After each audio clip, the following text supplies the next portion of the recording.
My name is Holly Vance. I'm 35 years old, and this morning I watched my sister cry outside a courtroom she wasn't allowed to enter. 6 months ago, I stood in a hospital hallway at 2 in the morning, listening to my sister's voicemail greeting while a surgeon waited for permission to operate on her 9-year-old daughter. My sister was on a beach in Mexico. Her phone was working fine. I know that, because while my niece was being wheeled toward an operating room, my sister posted a picture of a cocktail with the caption, "Unplugged."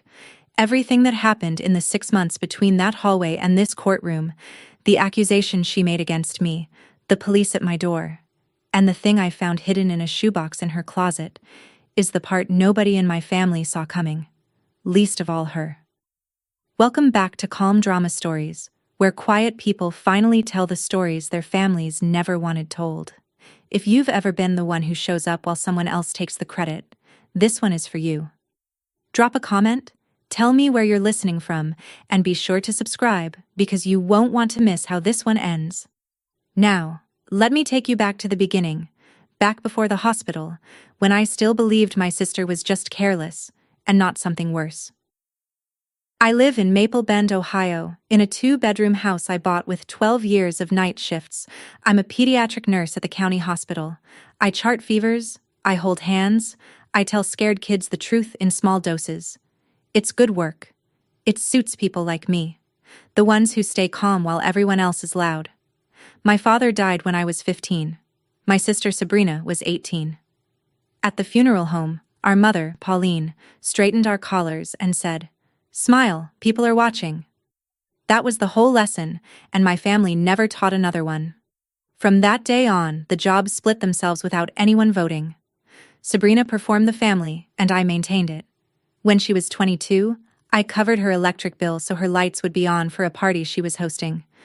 When she was 25, I picked her up from a police station at 3 in the morning and told Mom she'd been at my place. When she got married, I wrote her thank you cards because she said her handwriting wasn't cute. I was the fixer.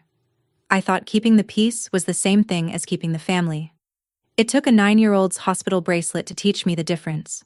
Sabrina's marriage lasted 4 years. Her daughter Lily arrived near the end of it, and the husband, a man I barely got to know, was gone before Lily could walk.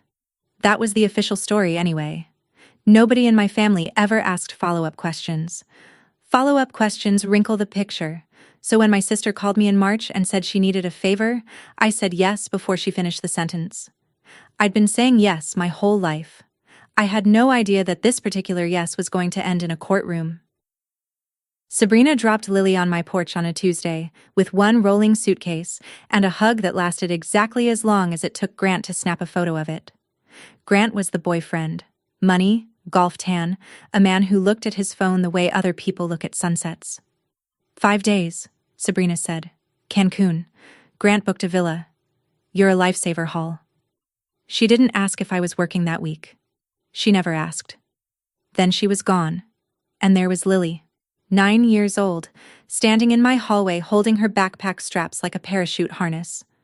Here's what you need to know about my niece. She's polite the way kids are when politeness is a survival skill. She apologized before she opened my refrigerator. She rinsed her own dishes without being told and then asked if she'd done it right. Third night, we were watching some sitcom where a TV dad burned the pancakes, and Lily said, without looking at me, "Do dads always forget stuff? Mom says mine forgot me before I could walk." I kept my eyes on the screen and said some dads lose their way, and that none of it is ever the kid's fault. She nodded like she was filing my answer in a drawer that already had a lot of answers in it. Later, washing up, I realized something that bothered me more the longer I held it. In 9 years, I had never once heard my sister say Lily's father's name. Not at Christmas, not in an argument, not even as a punchline. The whole family had just agreed. Silently, the way my family agrees to everything, that he was a closed door. I fell asleep thinking about that door. 2 nights later, I stopped thinking about anything except keeping my niece alive. It started as a stomachache at dinner. Kids get stomach aches. I didn't panic. But by 10, Lily was curled on the bathroom floor, and by 11 she had a fever and wouldn't let me touch the right side of her belly. I've worked pediatrics for 12 years. There's a particular stillness that comes over a child who has stopped complaining because the pain has gotten serious, and when I saw it, I picked her up, grabbed my keys, and drove the 20 minutes to the county hospital with my flashers on. I called Sabrina from the ER parking lot. Voicemail. I called again at intake, and during triage, and while they drew blood. Voicemail, voicemail, voicemail. I texted in all caps, "Emergency, Lily in ER. Call now." The scan came back and confirmed what my hands already knew. Her appendix had ruptured. Infection was spreading through her abdomen. She needed surgery that night, not in the morning, and the surgeon, Dr. Barnes, needed a parent's consent. And I was not a parent. I was the aunt. I stood in that hallway holding my phone, a nurse who knew every step of the protocol, stuck on the wrong side of it. There's a specific helplessness in knowing exactly how the machine works and not being one of its levers. My niece was on a gurney asking if her mom knew which room she was in, and then my phone finally lit up. It wasn't a call. It was a notification. Sabrina had posted a news story from the resort, a cocktail sweating in the sun, her sunglasses reflecting the ocean, and across the bottom, in cursive, a single caption: "Unplugged." I stood there under the fluorescent lights, looking at that word, and something in me went very quiet. Hospitals have a rule for moments like this, and thank God for it. When a child's life is in danger and no parent can be reached, doctors can operate on emergency authority. Dr. Barnes invoked it without drama, the way good surgeons do everything. But the hospital kept working the phones anyway, and somewhere around midnight, a front desk clerk at a resort in Cancun walked a cordless phone out to a swim-up bar and put my sister on the line. I was standing close enough to hear her voice through the receiver. There was music behind her. Someone laughed. The charge nurse explained the situation. Ruptured appendix, emergency surgery, your daughter tonight. And my sister said, "Fine. Whatever they need." A second nurse witnessed the verbal consent and noted it in the chart, time-stamped, the way we're trained to. Here is what my sister did not ask. She did not ask which operating room. She did not ask the surgeon's name or how long it would take, or whether Lily was scared. She asked one thing. "She'll be fine, right? Kids bounce back." Then she said she had to go. The surgery ran long. The rupture had leaked infection through Lily's abdomen, peritonitis, which is a word that means the clock had been closer to midnight than anyone wanted. I sat in the family waiting room in my own hospital's plastic chairs, on the wrong side of the doors I walk through every shift, and I waited the way civilians wait. At 3:30 in the morning, Dr. Barnes came out, pulled down his mask, and I stood up so fast the chair scraped the whole quiet room. "She made it." Dr. Barnes said the words, "We got lucky twice," and I have been a nurse long enough to know he meant them. Lily came out of anesthesia small and gray, with a line in her arm and a drain in her side, and the first thing she asked me, before water, before pain medicine, was, "Is my mom here yet?" I told her mom was far away and traveling was hard. It was the first lie I ever told her, and it was for my sister's benefit, and I want you to remember that, because I did a lot of things for my sister's benefit before I stopped.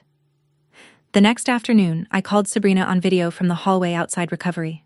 She answered from a beach chair, sunglasses pushed up into her hair, ocean rolled out flat and gorgeous behind her. I kept my voice level. I told her Lily had nearly died. I told her there was a flight out of Cancun at 7 the next morning with seats on it. I had checked. And my sister looked at me through that little screen, and she scoffed. Actually scoffed. "She's just being dramatic," she said.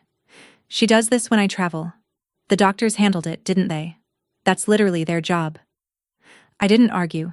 I didn't yell.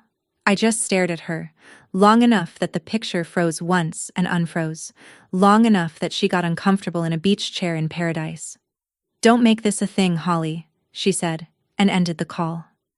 I stood in the hallway of the hospital where I have worked my entire adult life, and I opened the notes app on my phone, and I typed the date, the time, and exactly what she'd said. I didn't know yet what I was building. I just knew somebody should be writing this down. Lily spent 5 days on the pediatric floor, my floor. I traded shifts, and Renata, our charge nurse, quietly moved my name around the schedule and never once made me ask twice. I slept in the recliner beside Lily's bed. Every morning, my niece woke up, checked the door, and asked me a version of the same question. Did you tell my mom the room number? Maybe she got lost. A hospital is full of professionals whose job is to notice things. And they noticed. The pediatric social worker came by with her clipboard and her gentle voice. Has mom been reached? When is she arriving? I gave her the facts, and she wrote them down. And I watched her write them. And we both understood each other perfectly. Nobody was punishing anyone.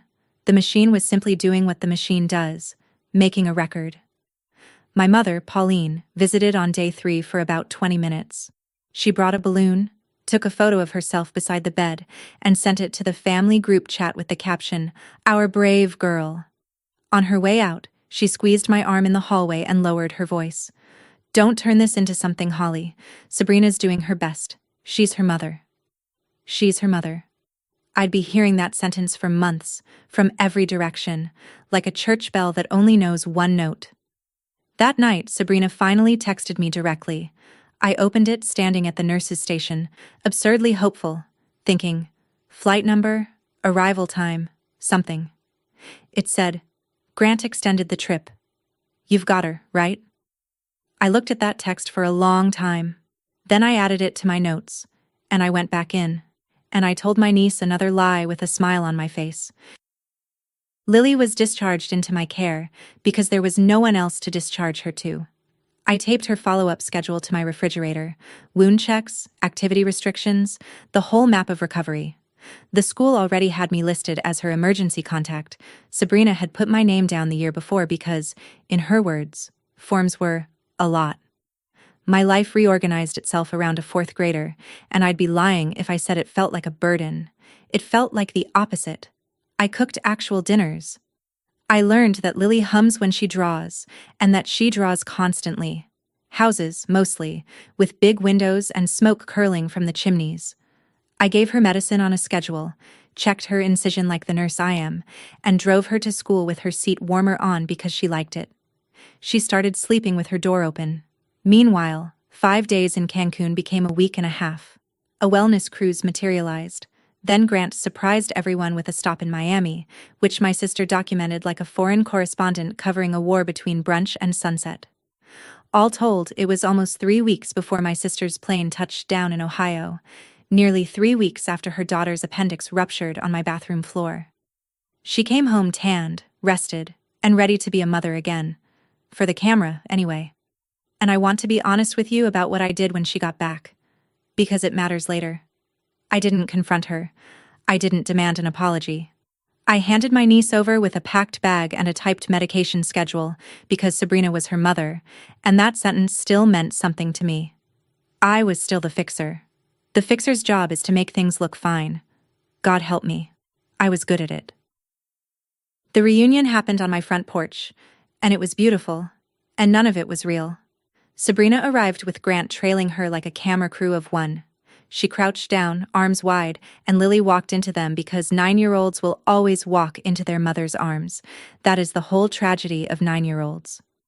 Grant filmed it from 2 angles. By dinner time, it was online. My sister holding my niece, golden hour light, caption, "Reunited with my whole heart. After our little scare, I'm not letting this girl out of my sight." Our little scare. She hadn't asked to see the incision. She hadn't asked the surgeon's name. She still didn't know it, and I'd have bet my house on that. The comments rolled in the way they always did. "Supermom! She's so lucky to have you. Praying for your sweet girl." 2 of those comments were from my own cousins. That's the thing nobody tells you about a person like my sister. You're not fighting her, you're fighting her audience.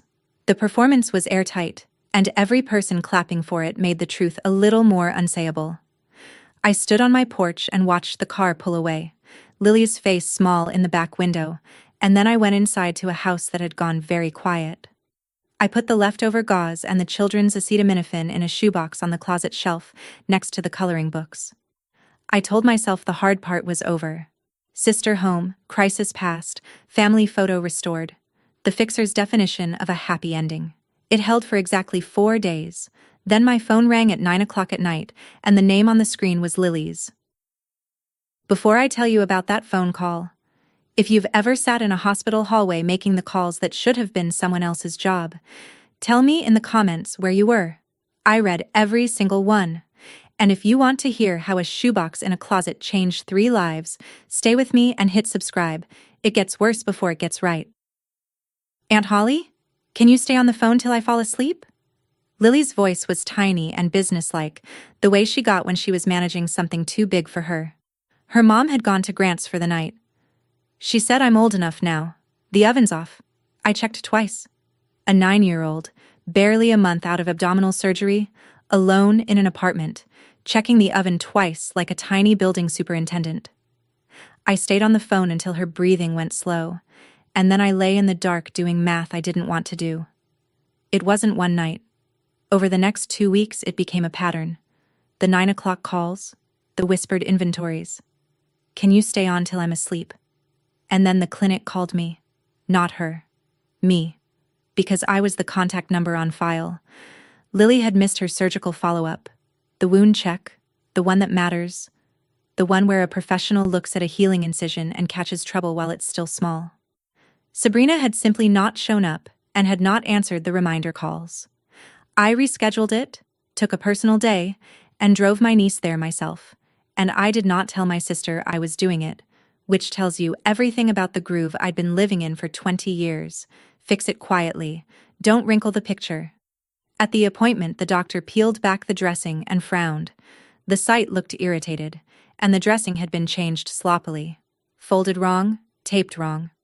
Who's been changing this? She asked. And Lily, 9 years old, said proudly, I do it myself. I watched a video. The doctor looked at me over her glasses. I looked back. And the quiet thing that had been sitting in my chest since Cancun stood up and started pacing.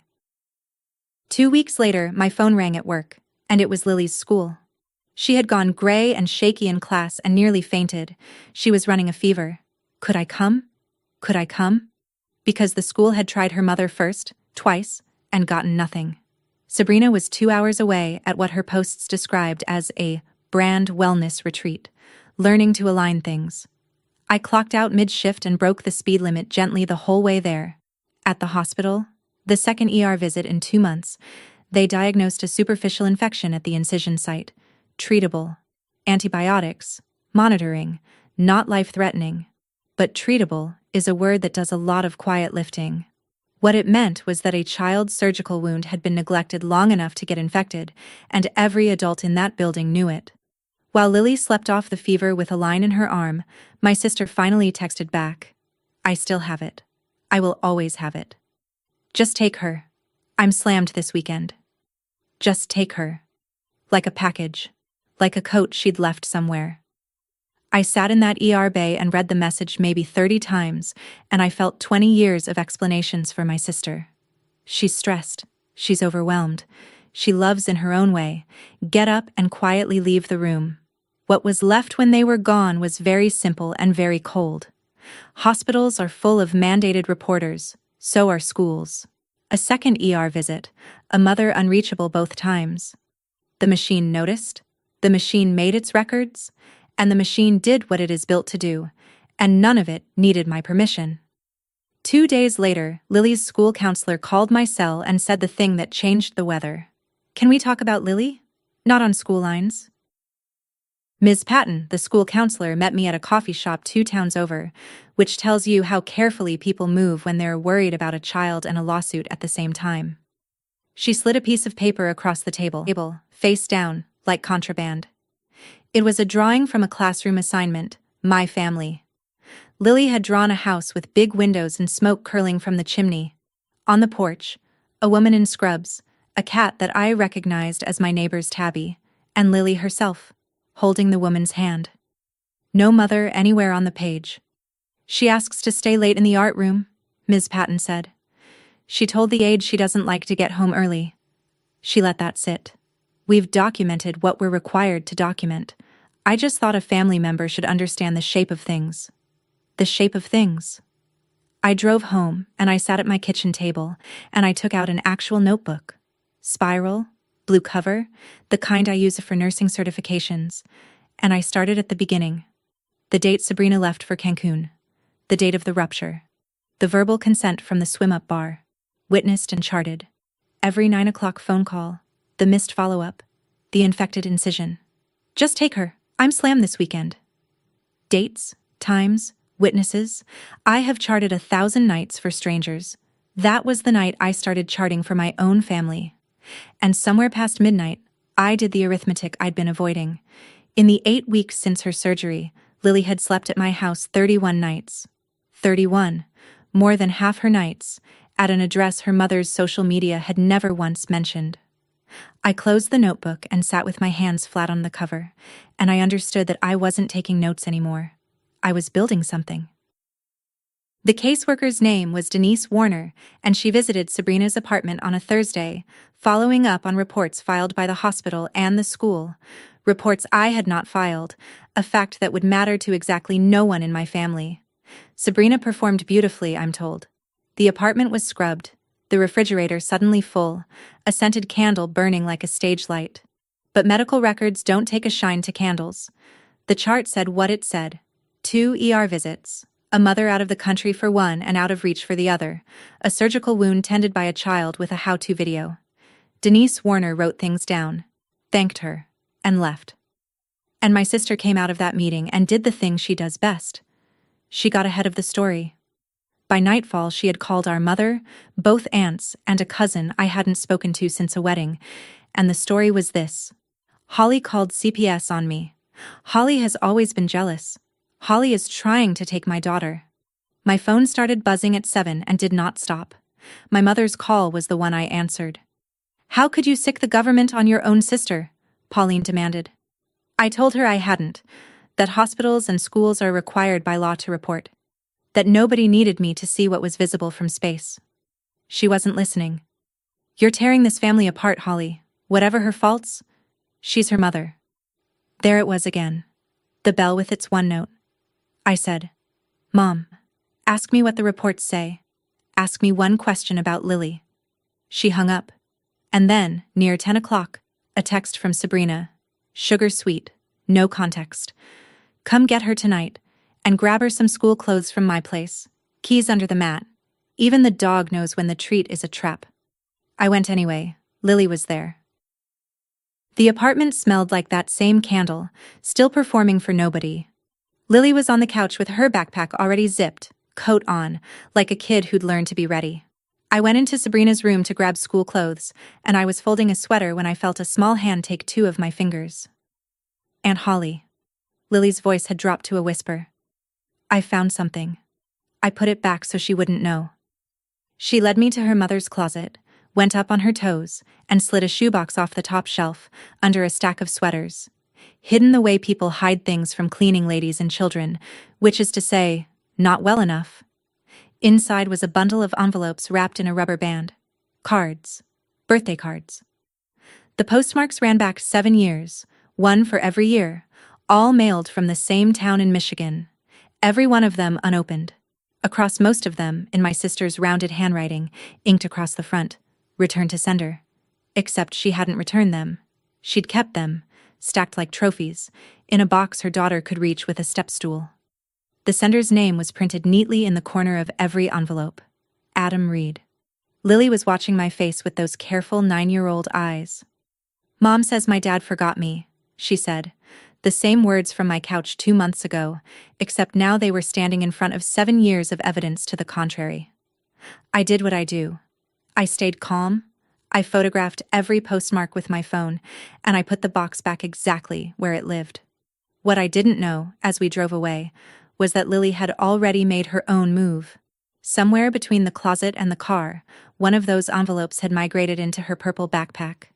My niece, it turns out, is a Vance. We document things.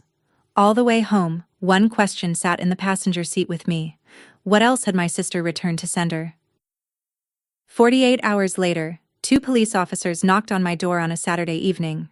Lily and I were making grilled cheese. She was in charge of flipping. I opened the door with a spatula in my hand, and the older officer, gray at the temples, said words I will hear for the rest of my life. Ma'am, we have a report that you took a child from her mother without permission. Kidnapping. My sister had told the police that I had kidnapped her daughter.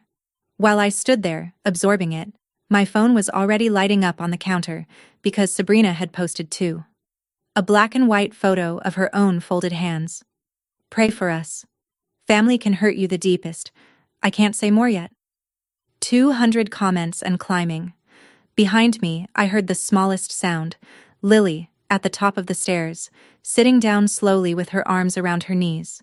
She'd heard all of it.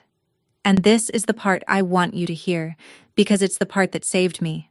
I did not yell. I did not defend myself on the porch. 20 years of staying calm in emergencies is good training for the night your sister calls the police on you. I invited the officers in. I offered them coffee. One took it. I flipped Lily's grilled cheese so it wouldn't burn, and then I picked up my phone, opened my messages, and slid it across the kitchen table. Just take her. I'm slammed this weekend. Come get her tonight. Keys under the mat. The dates, the times, the blue spiral notebook, which I set down next to the phone. The older officer, Officer Daly, read it all once, then read it again slower. Then he looked up at me, and what he said next told me everything about how the next 6 months were going to go. Ma'am, he said, tapping the phone screen, we see this. He gestured between the texts and the notebook. The whole tidy architecture of my sister's own words. More than you'd think. There was no crime here, and everyone in the kitchen knew it. You cannot kidnap a child her mother texted you to come get.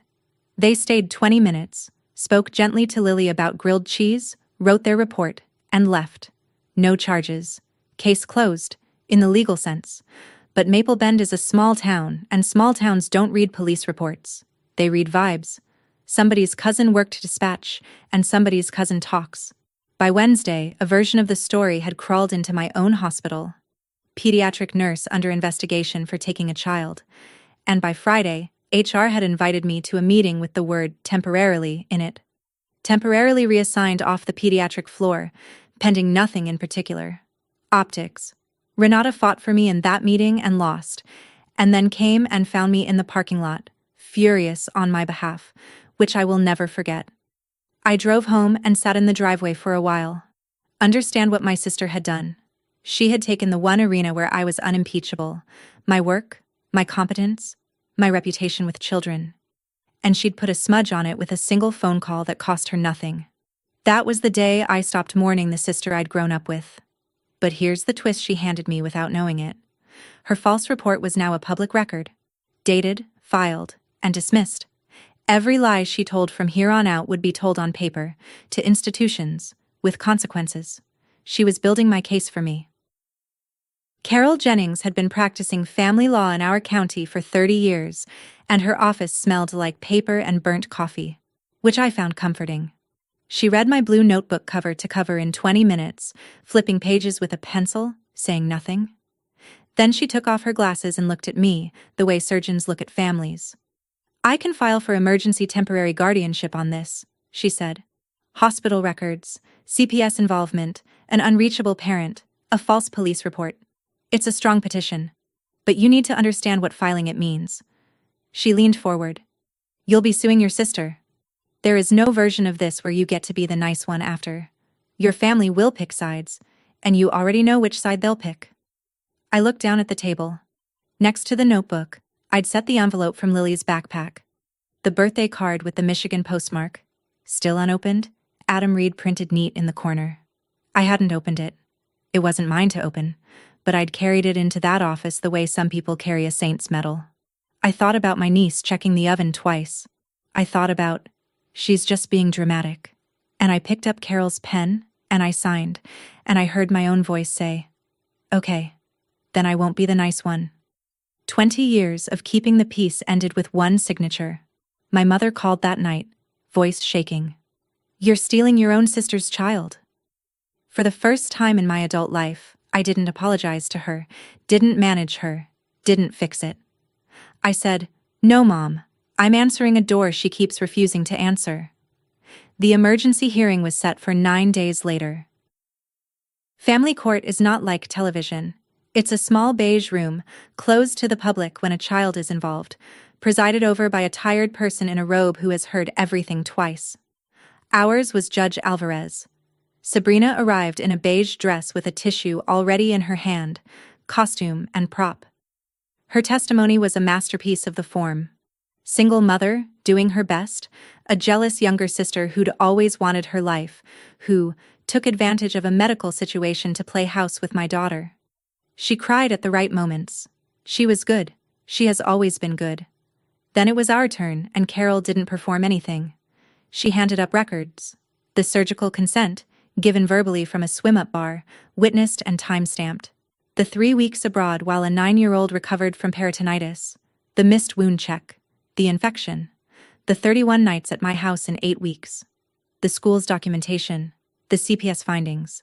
And the police report my sister had filed herself. Dismissed within the hour, her own texts attached as exhibits. I testified for 11 minutes, mostly yes or no, and I looked at the judge the whole time, the way Carol told me to.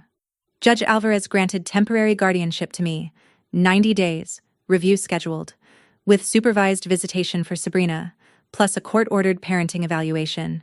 Not a victory lap, a tourniquet. The system was still holding the door open for my sister, and I want to be fair. That is how it should work.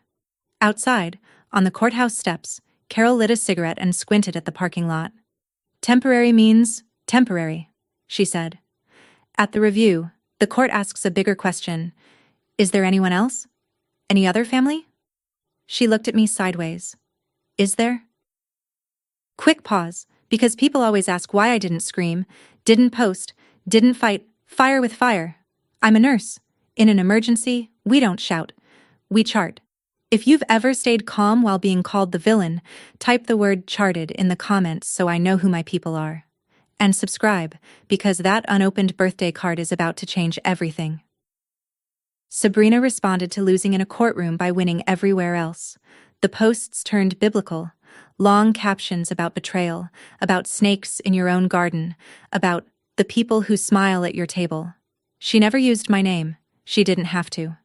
Her followers did the digging, and my inbox filled with strangers calling me a child stealer, a jealous spinster, worse. 2 women I'd known since high school quietly unfollowed me. At the grocery store, a neighbor looked at me too long over the melons. I kept my head down and kept charting. Then my sister made her first real mistake since the police report. On a Tuesday, outside her scheduled visitation, she showed up at Lily's school at pickup time, walked past the front office, and had Lily by the hand in the bus loop before the vice principal caught up. She told the school she was allowed. I'm her mother. The school, bless its laminated protocols, had the court order on file. They walked Lily back inside, called me, and called the court. Violation? Documented. First one. Judge Alvarez issued a warning and tightened the visitation schedule, and somewhere in a filing cabinet, a folder about my sister got a little thicker. Lily was quiet that night at dinner. She flipped the grilled cheese and didn't eat it. At bedtime she asked me, if she's not allowed, why did she come? And I gave her the truest answer I had. Because being told no is new for her. Then, near midnight, my phone buzzed. My mother. Come to the house, your sister's here, she's not okay. I went, because 35 years of being the fixer doesn't come off with one signature.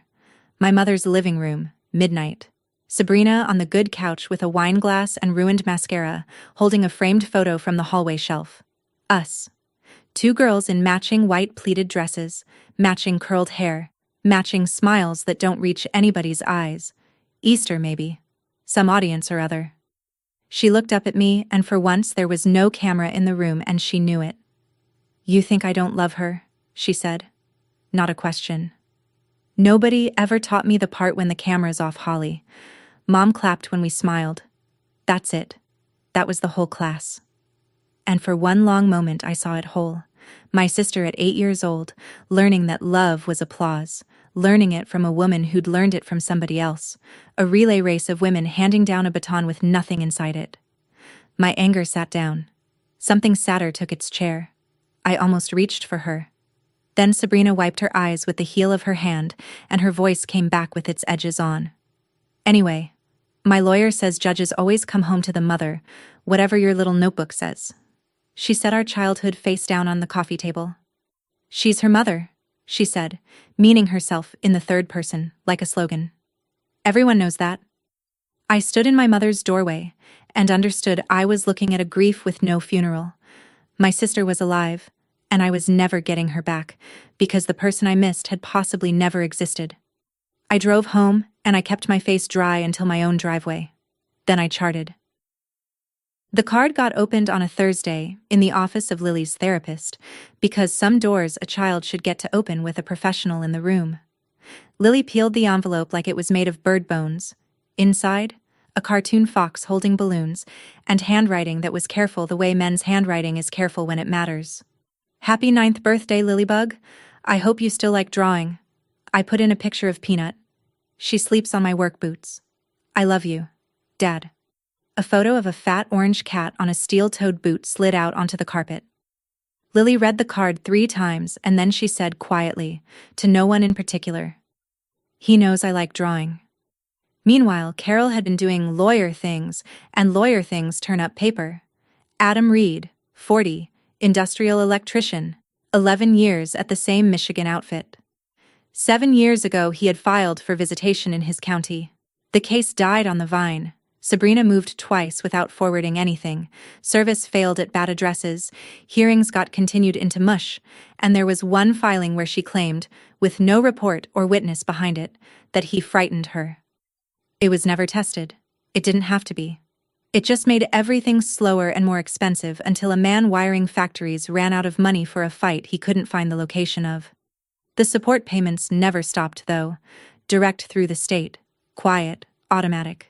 7 years. And every March, a card. Carol laid it all out on her desk and squared the edges. "Holly," she said, "before you feel good about this, you need to understand what it does to your case. Here is the law, plainly, the way Carol gave it to me with the door shut. When a court decides where a child lives, blood runs in a line. Parents first. Always. Before grandparents. Before aunts. Long before aunts. A fit biological father who wants his daughter outranks the most devoted aunt on earth. Right now," Carol said, "you're winning. Mother's compromised. You're the stable placement. 90-day review is a formality. But if Adam Reed is who this paper says he is, and we bring him in, he doesn't slot into your case, Holly. He replaces it. Best outcome, you're the beloved aunt with visitation. You will not be her guardian."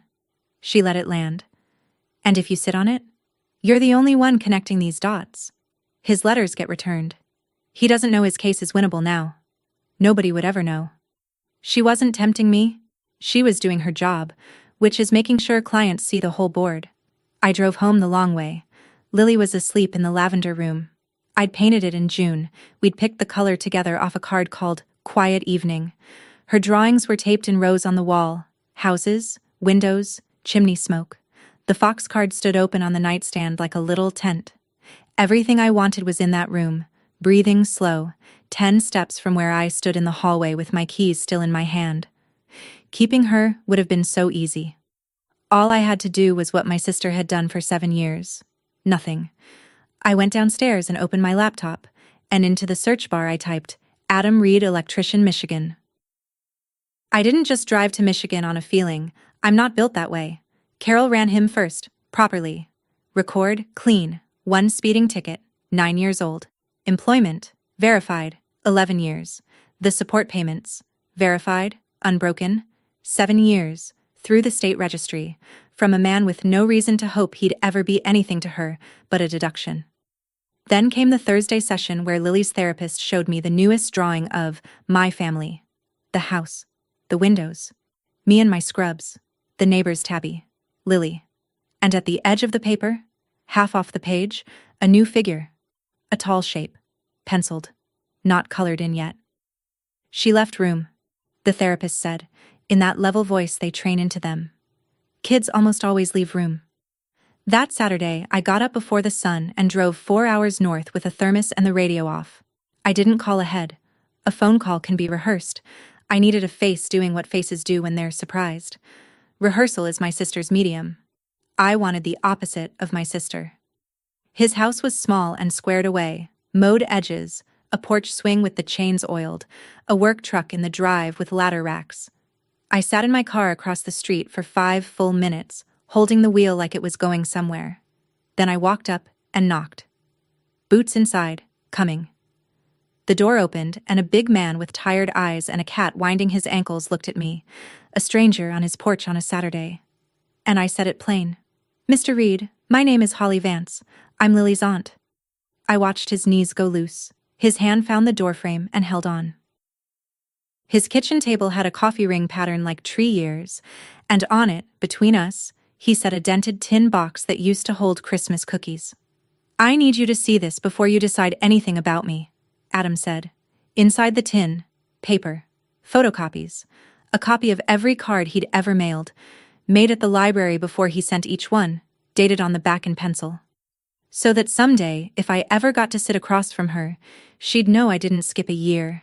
7 cards sent, 7 copies kept, 2 boxes, 300 miles apart. My sister's shoebox full of his sealed envelopes, and his cookie tin full of their shadows. And neither box knew the other one existed until I stood in that kitchen holding both stories at once. He talked for an hour, and none of it was a performance, and all of it matched Carol's paper. The visitation case that starved to death, the moves with no forwarding address, the filing that called him frightening.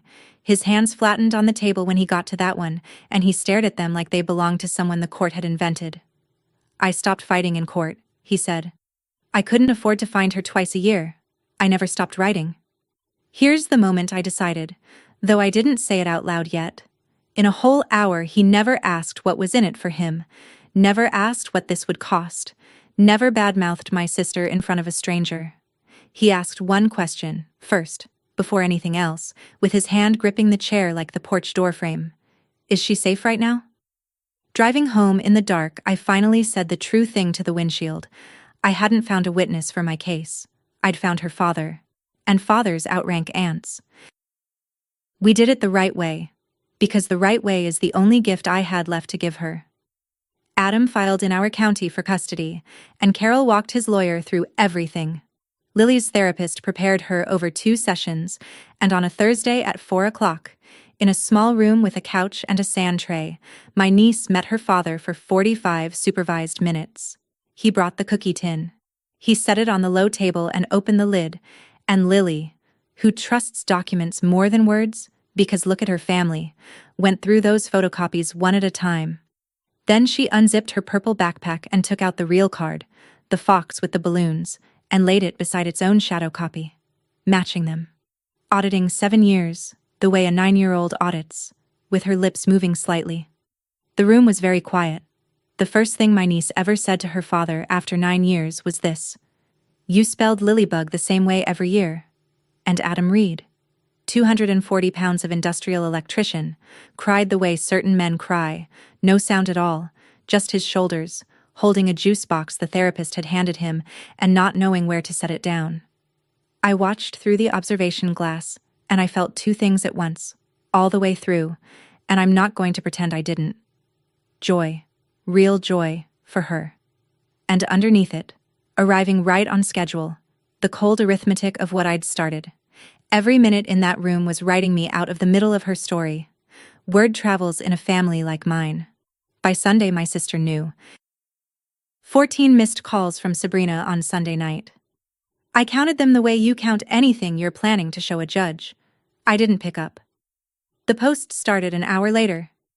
"They've let a stranger near my daughter. A man I protected her from. This is what my family thinks of my protection." Protected. The word did a lot of work in that sentence considering the shoebox. And then, on Monday, she went past posting.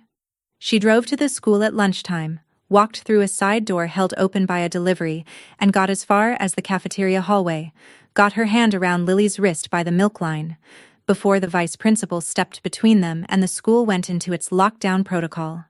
Police came. It was all very calm and very terrible, the way schools have sadly gotten good at.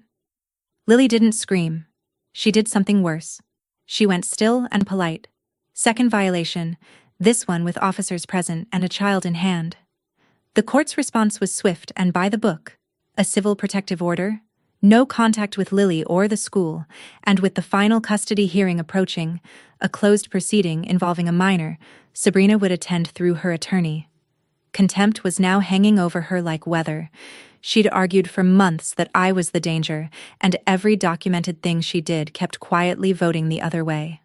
That night, Lily asked to sleep with the light on, the first time since the hospital. I sat in the chair by her bed until morning with my blue notebook open on my knee. I didn't write anything. Some nights you don't chart. You just stay. Tuesday morning, a letter arrived at Carol's office from Sabrina's attorney. Subject, settlement. One condition, no Adam. The conference room at Sabrina's lawyer's office had a table too big for 4 people and air conditioning set to intimidate. My sister wore beige again. We hadn't been in a room together since our mother's midnight living room, and she didn't look at me while her attorney read the offer out loud, slowly, like a menu at an expensive restaurant. Here were the terms.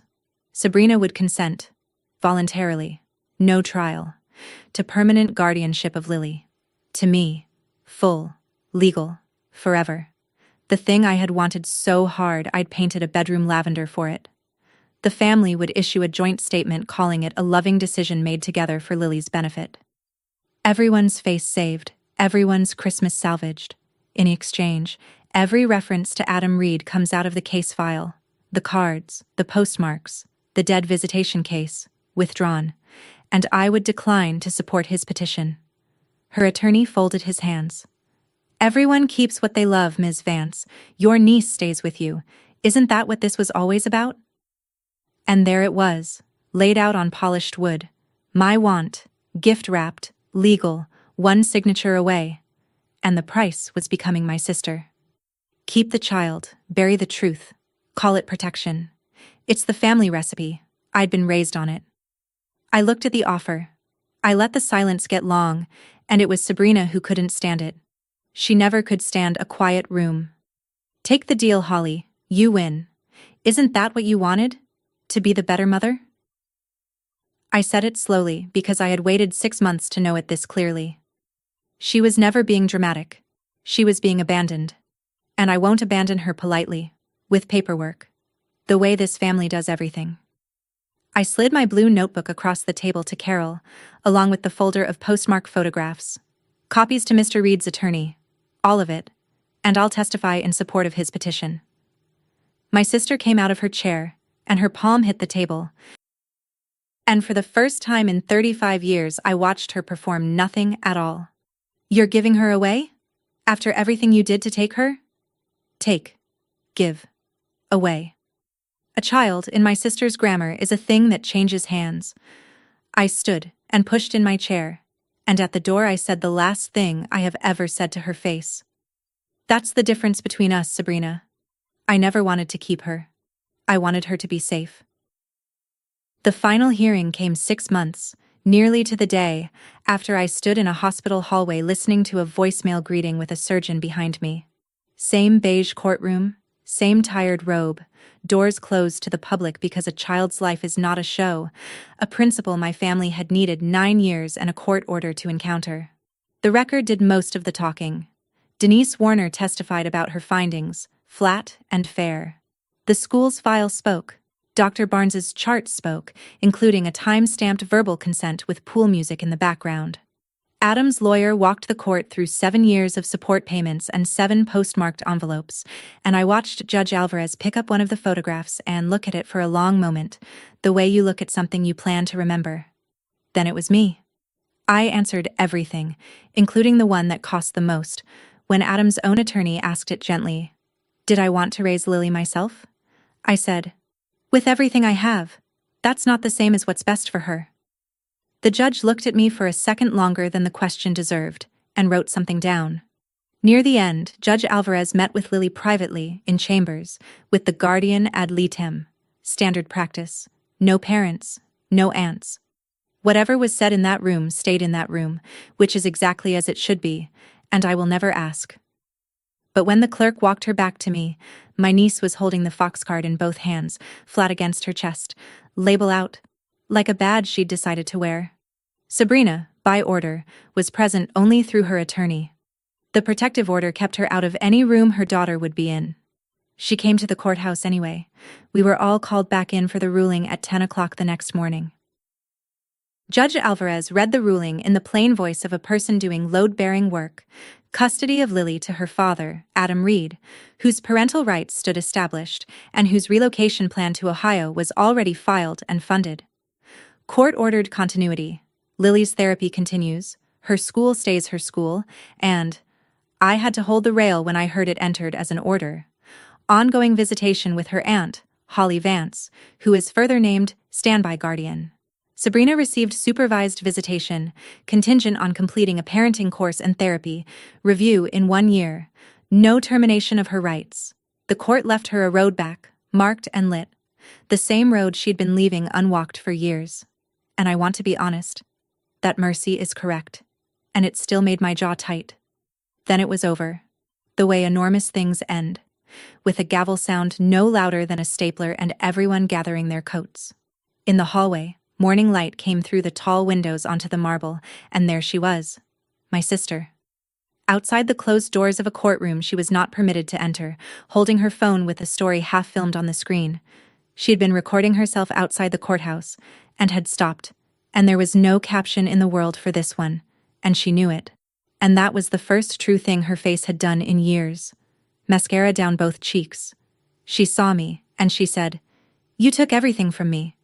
20 years of the fixer rose up in my throat with 20 apologies ready, and I let them all go by, like watching a bus you're done riding pull away. "No," I said. "You returned it to sender."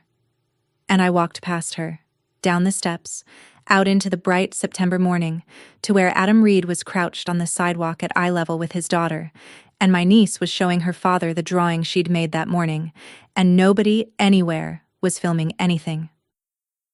It's been 6 weeks since that morning. Adam rented a house 20 minutes from Maple Bend. Any electrician, it turns out, can fix things anywhere. And Lily started the new school year with the same teacher, the same art room, the same bus stop. Her room at my house is still her room. That was written into the parenting plan at Adam's insistence, not mine, which tells you what kind of man showed up when it finally got the chance. Recovery, in kids, is not a movie montage. It's small, and it's measurable, and I measure it, because charting is love in my native language. She sleeps with the light off again. She opens the refrigerator without apologizing to it first. The therapist moved her from weekly to every other week, and the newest drawing taped to Adam's refrigerator shows the house with the big windows, and the figure that used to float half off the edge of the page is standing on the porch now, colored all the way in, holding a cat. My mother came by Adam's house once, in October, with a casserole and no apology. She stood in the doorway a long moment, taking inventory, and on her way out she touched Lily's hair and said, "Your mother loves you in her way." Nobody argued with her. The sentence just sounded different in that kitchen. Smaller, like a radio in another room. Old songs don't stop playing, you just stop dancing to them. Sabrina came to her first supervised visit 20 minutes late, filmed a story in the parking lot before she walked in, and spent most of the hour telling Lily about a trip she was planning. She missed the second visit without calling. No one editorialized. The file simply grew, the way files do, one quiet page at a time. As for me, the hospital put me back on the pediatric floor the week after the ruling, with a stiff little apology from HR that Renata framed as a joke and hung in the break room. And on Sunday nights, there's dinner at Adam's. Last Sunday, Lily set the table and put out 4 plates for 3 people. And when her father raised an eyebrow, she straightened the extra chair and announced the new house rule, like a judge reading an order. The empty chair is for whoever comes back. Adam looked at me across the table, and neither of us said anything because there was nothing to fix. I'm not her mother. I never wanted to be. I'm the aunt who showed up, and in this family, we finally know exactly how much that's worth. I spent 20 years believing that if I kept my family looking whole, it would stay whole. But a family isn't the people who share your name or your blood or your photographs. It's whoever keeps coming back. And the day I stopped protecting the picture and started protecting the child, I finally understood the one thing my sister was never taught. Love isn't a title you hold. It's a door you keep answering. That's my story. 1 ruptured appendix, 1 shoebox of returned birthday cards, and an empty chair that finally means something good. If you've ever been called the villain for protecting a child, take this as your sign. Keep showing up and keep writing it down. Share this video with someone who needs it, drop a comment below, hit subscribe, and I'll see you in the next one.